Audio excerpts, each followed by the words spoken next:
I'm Joe Pardavila, and it's a dream for many entrepreneurs to start a business with friends and family and then watch the money pour in. Unfortunately, more times than not, those business ventures end up with estranged family members and friends who become mortal enemies. But on today's podcast, I'm joined by a guy who started a custom headwear business with 3 of his friends and went on to build a successful direct-to-consumer business with over $50 million in sales in a little over 5 years. His name is Dave Dickert, and he's the founder of Branded Bills. Hey, Dave. Joe, thanks for having me on, man. I've been listening to a couple of the podcasts over the last week, and I love the variety of guests you have on here, man. Thanks for having me. Thank you very much. You scare me. You know, I hate when people do that, to be honest with you, because now I feel this added pressure, because I like when I come in cold and they're like, oh, and by the end of it, they're like, that guy was pretty nice. I like the question. But now this added pressure of you saying that you've listened, everything's off the table, Dave. I can't guarantee how good this is going to go. Well, at least I have a standard to hold you to now. That's true. So, Dave, I've been speaking to a lot of D2C companies over the last couple of years in my job here at Forbes Books, and I've been hearing lately about a glut of D2C fashion lately. So I'd love to get your take on it. And one of the reasons I want to get you on, because it's almost become, and I don't know if this is analogous or not, but it's almost become like the streaming wars, where there's like 15 different, you got their Netflix and Hulu's and your Amazons, and you got all these different ones vying for competition. And now in the D2C fashion space, you have all these different companies that are spread out selling all different kinds of things. So talk to me about that industry, the D2C fashion vertical.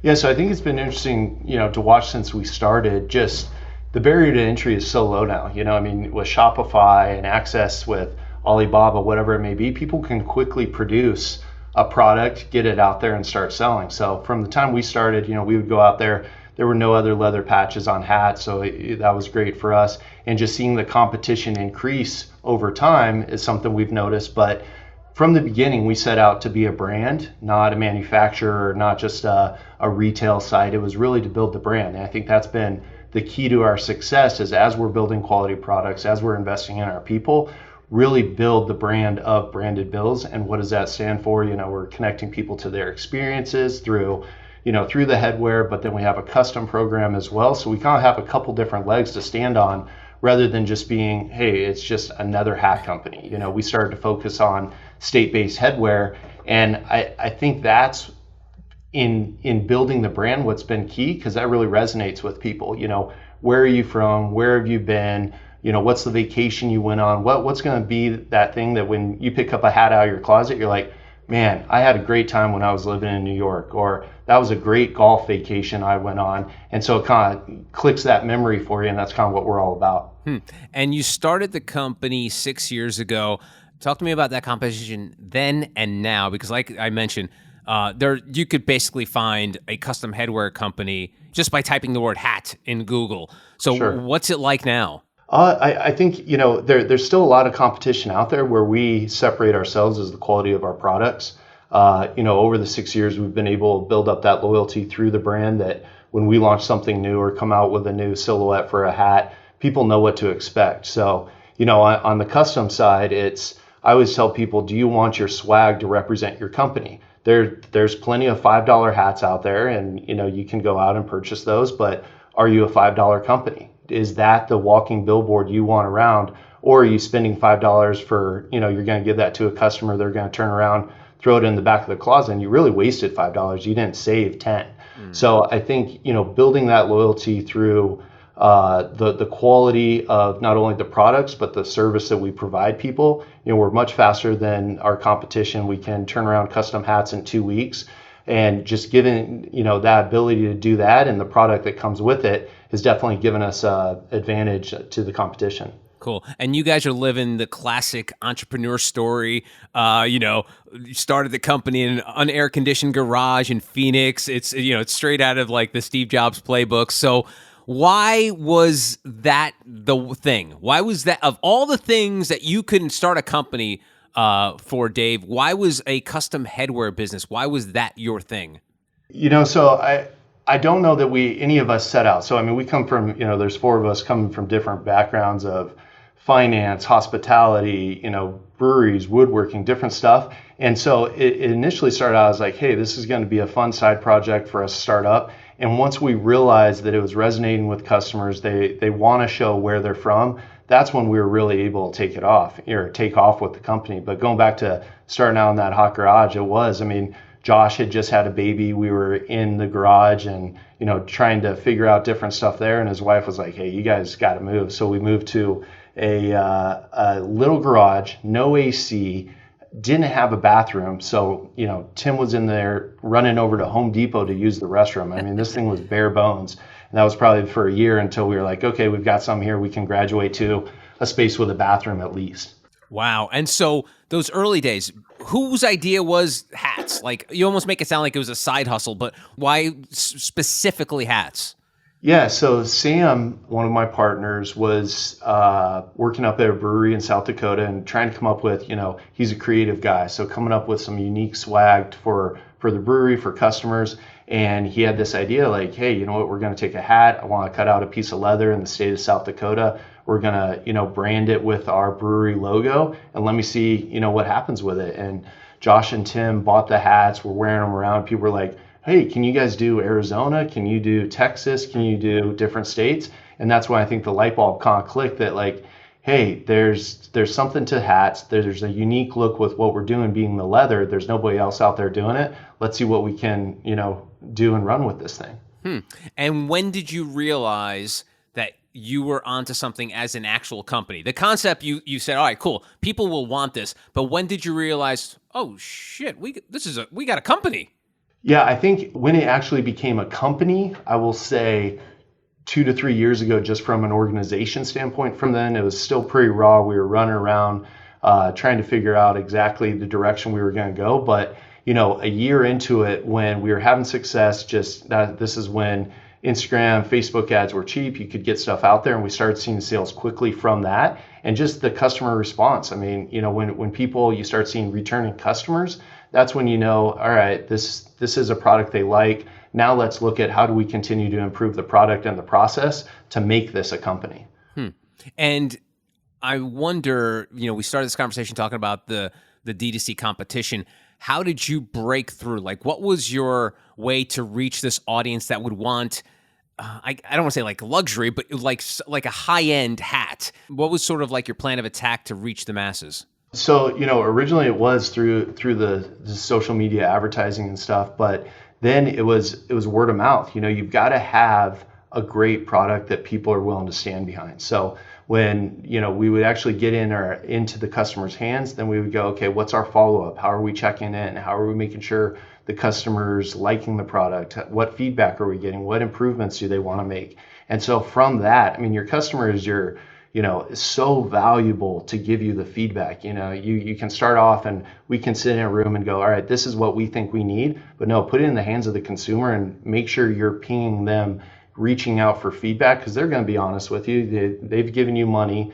They're going to tell you if it's good or bad and what they want to see improved. So, we really leaned on our customer base to hear that and make improvements to the hat. So when we started out, we didn't have the best hat out there. So we went to the drawing board and go, okay, what improvements do we need to make to really make this the best hat? And from there, it's like, okay, well, we need different styles, we need different versions. And so it's just kind of been, we're always expanding on that customer feedback and giving them what they want, because these are customers that have been with us, grown with the brand. And if they're willing to give us that feedback and continue to purchase the product, we want to give them what they want. And it's one thing to scale up a company because you do it with money, with capital. But I'm curious about how you scaled up your team, because I can't imagine that the same set of people that you had when you were bootstrapping it those first couple of years are the same people now. So talk to me about developing the team that really was able to take Branded Bills to the next level.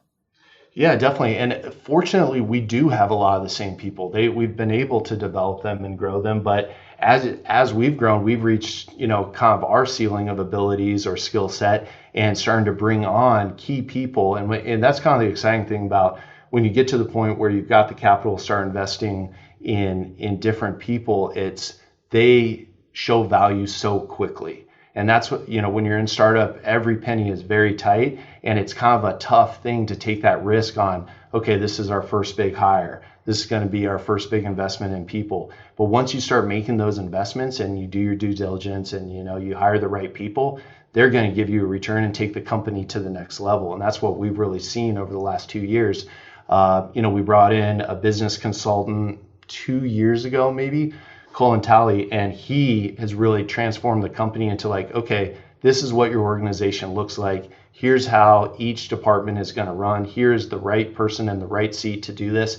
And that's what I would say really has been the big transformation for us, is being able to see that layout, see where we need people. I mean, when we did this drill the first time, all of us were in 4 different seats. And it's like, well, how well is he doing this? How well is he doing that? And everybody was doing stuff, at 25% just because we were spread so thin. And once we realized, okay, in order to get to the next level, we're going to have to bring in the right people, that's when the company really started to take off. Where did this self-awareness come from? I'm a big fan of talking about self-awareness because I feel like that's a problem not only in society but in business, that people just sometimes don't realize their limitations or even realize what their strengths are. So where did that come from for you and the team, where you were like, hey, listen, we've done a pretty good job of building this, but we can't just do it ourselves anymore. We need to bring other people. Talk to me through that process. Yeah, I think it's a combination of leaving ego and emotions at the door in business. When you go into something, you've got to be able to take a step back and go, hey, if I'm not the right guy, or if somebody's not the right person, we're trying to build a business here. It's nothing personal. It's nothing emotional. Like, obviously people are going to be passionate about things, but when everybody has the common goal of building a company and building the best headwear, apparel company out there, that's easily done. And that's what, fortunately, we've got a couple of buddies that started this company. We're all on the same page with, hey, we're not doing this for us. We're doing it to build a company. And what does the company need? What do we need to do to build out the success of this company, not personal gains? So I hate to draw it down to luck, but do you just feel lucky that you just surrounded yourselves with the right people at the beginning? Because like you said, it sounds like you've got a lot of the same players from the start of the company to now. That you've got to count yourself on the lucky side there, right? 100%. Look, we're 4 guys that have no idea what we're doing in the fashion industry, but we're doing it well. So at some point, you can say there absolutely is some luck involved, but at what point does the luck run out and you're going, okay, we're kind of running this the right way? And, I think if you work hard and put yourself in the right situations, call it luck, but you're going to get lucky more often. And that's what we've really done, is just worked hard, had the eye on the prize. And because of that, we've been able to hire the right people, put ourselves in the right situations with partnerships or whatever it may be to get a successful company. And I don't mean to intimate that your success is luck. It's just luck that you just found yourself with 4 like-minded people. I think that's where the luck comes in, because who knows, Dave, one of those guys could have been a dick. You just never know what's going to happen. That is a great point. And going into business, I think that's something everybody should be aware of, is that, people quickly want to start a company with anybody that's got a great idea and jump on board.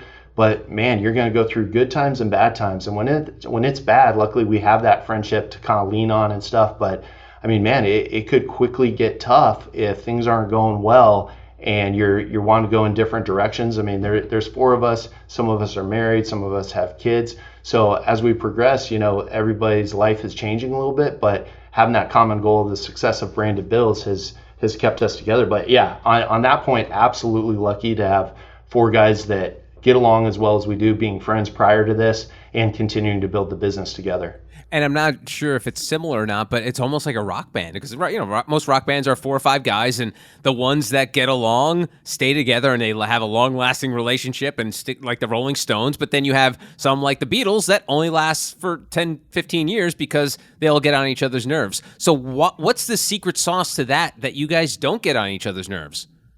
I think it's kind of defining everybody's role and not trying to get into other people's lanes. So we work together, we collaborate on stuff, but that's been part of our success, that from the beginning, there's 4 different guys. We can go in 4 different directions with pieces of the business. And if I was only one, or if Sam or Josh or Tim was only one, man, we'd be having to hire people on. And so the fact that there were 4 of us from the beginning, everybody could take a part of the business and run with it, is I think one of the main reasons we were able to be so successful and run so lean, because everybody had a part of the business that they were working on that we definitely didn't need to hire on those people early on. So I think, at the end of the day, it comes down to that core friendship that continues with us today.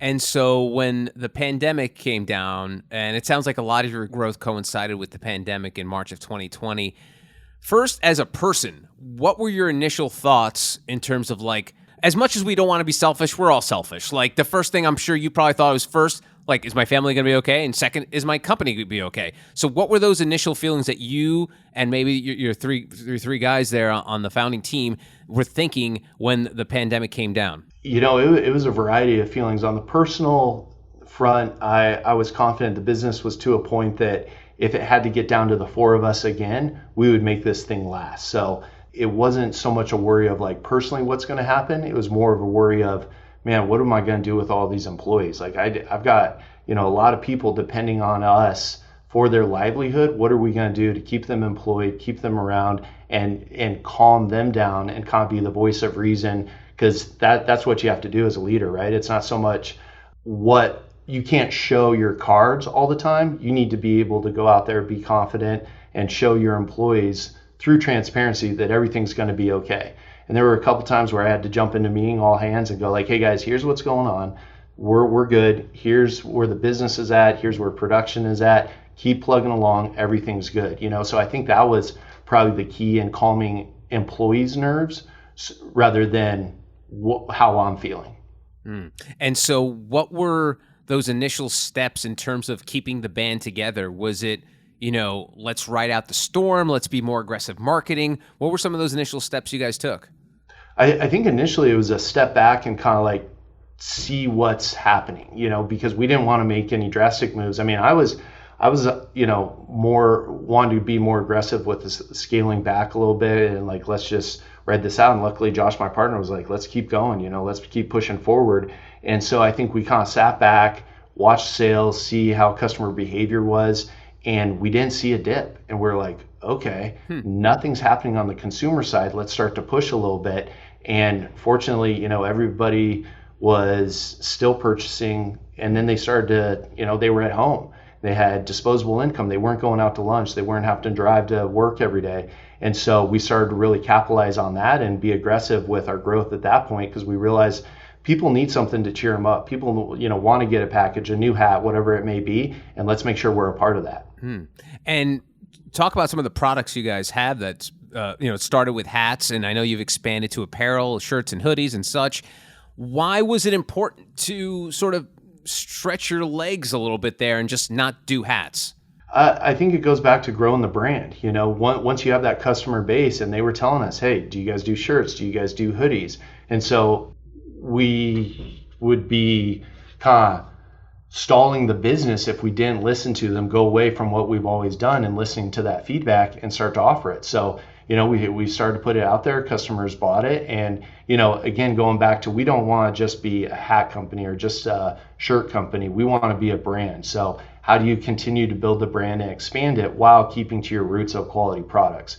And that's what we've done, through innovation of our headwear, innovation of our apparel now. And it's keeping to that, all right, how do we offer the best possible product, keeping to that timeline of 2 weeks or a couple days? And, anything we do, we're always kind of going back to what are our core features, and it's speed and quality. And I'm sure you've either read the book or heard about the book, the Jim Collins, Good to Great, and a lot of those Good to Great companies, did their one thing and did it very well. Was there any kind of internal strife of maybe one of your guys who were like, hey, listen, let's just stick to hats. Let's not go crazy doing hoodies and all these other forms of apparel. Let's just do what we do well. Was that some sort of internal struggle, or were you guys all on the same page about that? No, it definitely was. And, one of my concerns with the apparel is with our headwear, it's predominantly one size fits all. So you don't deal with returns or sizing issues. And that was something that was definitely a concern. But the other part of it was we ran into major supply issues last year. And so it was our factories aren't getting us hats at the rate we need, what are we going to do to make up that revenue? And so I think that was probably the driver more than anything at the time was, all right, this is something we've thought about. The customer wants it, but if we don't make a move and we don't figure out other stuff to sell, we're going to be in trouble here. So when hats started to decline and shelves are empty, we filled those sales with other products, and that was the apparel. So and then seeing that did well, now we've continued to expand and innovate on that apparel side to continue to improve it. And let's talk about the process. You're no longer in that unair-conditioned garage. Where are the hats and apparel designed, and where are they manufactured? Yeah, absolutely. So they are designed here in Arizona. All the design, we've got a great design team of about 10 designers that's always coming up with new designs for the apparel, for the hats, but then also assisting companies when they come in and they want to do some swag. So, they send the logo, we clean them up, give them a design sheet of what's going to look sharp, and then all the production's done in-house here. So, we have a warehouse full of blanks, and that kind of allows us, it's a unique business model that we're never sitting on dead inventory.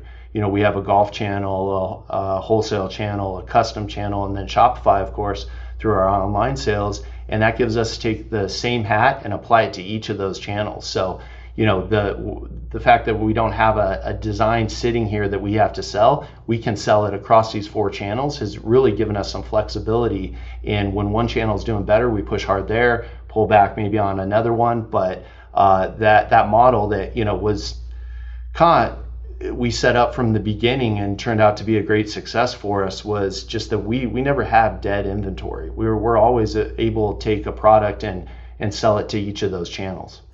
And part of you kind of mentioned earlier, but most of the products have I guess they're almost public domain. You're dealing with state stuff, holidays and such. Does the idea of licensing cross your guys' brains in terms of like leveling up the company, getting involved with licensing of whether it's pop culture, sports, or something like that? Yeah, absolutely. And something we've talked about and considered. I think when we get to the point that maybe sales are plateauing a little bit or we want to chase that channel, it's something we'll definitely look at. Right now, it's just when you do that, you start to lose control of how your product is displayed or who it's being sold to. And we really like to keep control of that right now. And when you start doing licensing, there's a nice margin cut that goes to a couple different people. So I think in the future we absolutely will. We get requests for it all the time. It's just not something we've pursued yet. And speaking of pursuits, a lot of D2C companies, which is kind of weird for outsider looking in, roll into brick and mortar or do retail. Is that something as well that you down the road you'd be interested in doing? I have zero interest in that. Again, it's the beauty of our model right now is that we are making money when nobody's in office. The sales are continuing to roll. We're selling online. We continue to have leads coming in for custom products. And there's a major labor shortage right now. So my biggest fear is, all right, at 8 o'clock when I get a call that somebody's not coming in, that store's not operating. That store is not making you money. So for the time being right now, I think people are definitely used to ordering online and they get stuff fast and they don't want to run around town trying to find a product. And so it's up to us to, provide that service and get it to them faster than, running over to a store or having to try to hunt down where this product is. We can get it to you in a couple days. Do you find that as funny as I do, a lot of these D2Cs that are rolling into brick and mortar? I mean, not that I don't want you to diss them or anything like that, but is that odd to you as well? It's interesting, and I'm sure there's thought behind it, and maybe it is, especially right now since this iOS update, it's harder to sell online than it was a year ago. And so when you're a big company and you're looking to still grow and still generate additional revenue, that may be an outlet. And, I came from a restaurant industry, and it's a hard run when you're depending on people to come in and provide a great customer experience. And so that's what we try to do online. But, I'm sure there's some brilliant thinking behind it. And, if you talked to me 2 years ago, I would say we're a hat company. We have no interest in apparel. So, 2 years from now, we could be going, yeah, we've got this beautiful branded bill store. Come on by. I'd love to ask you about that update. That explain for folks who are not familiar about what Apple did to their phones that is basically a hindrance to a lot of your types of brands. Yeah, so essentially they gave the consumer the ability to decide whether or not they are going to be tracked or not. So, you've got through Facebook, Instagram, Google, you've got your whole history is online, and it gives companies like ourselves the ability to target you and show you the products that you've seen before, you visit the website. So once they rolled that out, a lot of people opted out, and so it makes it much more difficult. Even if you're interested in hats and you've gone to our website and you opt out, we're not going to be able to show you our latest release, or we're not going to be able to send you a reminder of the product you looked at. So it would definitely be harder starting up right now. Fortunately, over the last couple of years, we've built up a pretty good size email list, and so that's how we're able to get to our customers. So that's kind of a way around that. So looking at like, okay, what are the different avenues that you're going to use to still get to customers? 10 years ago, this wasn't around and companies were building and doing fine. So it's just kind of the latest hiccup, and you go, okay, if that's what they're going to do, what are we going to do? Because the option isn't just to roll over and say, oh, we can't advertise anymore. It's what are the other channels you're going to pursue to do that? Wow. It is amazing how these tech companies have such it's like what they call like soft power. Like people don't even realize that this power exists, that they could control the fate of companies. And this is very similar, Dave, and I'm not sure if you remember years ago when Facebook was taking off, all these media companies were basically building their company on Facebook. Like all their video and content was being consumed through Facebook. And then one day Facebook was like, nah, we're going to change the algorithm. And overnight, companies were folding up shop and going bankrupt because of just one decision to change the algorithm. Does that scare you from your perspective as, in your case, it was just Apple phones, but what if somewhere down the line, the government gets involved where they want to shut off all cookies and any kind of tracking? Does that kind of stuff keep you up at night? Not at all, man, because we're going to figure out a way around it. So, if you're living in fear of who's going to do what, you're going to be in trouble. I think there's going to be things like that pop up. Supply chain, that was something we had no control over. What are we going to do? And you just have to figure out, all right, what's the next product or what's the next avenue to do? There will be things that pop up and hinder the business, and it's up to the founders and the entrepreneurs and the leadership team to overcome it. You can't, I don't know. I'm not an excuse guy. So there's obviously things that can be very difficult in business, but as a leadership team, you get together and you go, okay, how are we going to get around it? How are we going to fix it? You seem like you got this entrepreneur thing down pat, huh? Not at all. I'm learning on the fly. And I'm very aware of the fact that I know as much as I know, and you better get people and surround yourself with people that know a lot more than you, because if you're still trying to grow a business or build it from the start, man, ping those people that have done it, because they know it, they've lived it.